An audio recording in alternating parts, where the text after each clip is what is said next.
நாளை என்றும் நம் கையில் இல்லை, நாம் யாவும் தேவன் கை பொம்மைகளே. என்றால் கூட போராடு நண்பா, என்றைக்கும் தோற்காது உண்மைகளே. செங்கோட்டை பொன்னில்லாமல் ஓடு, கோல்டு தேடி வரும்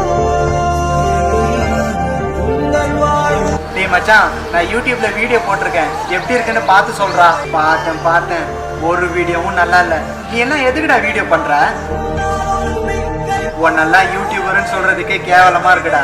ஏமா ஏன் யாருக்குமே என்ன பிடிக்கவே மாட்டேங்குது? ஏன் என்னால எதுவுமே சாதிக்க முடியாதா? அழாதடா கண்ணா, ஒரு நாள் இல்ல ஒரு நாள் நீ கண்டிப்பா சாதிப்ப.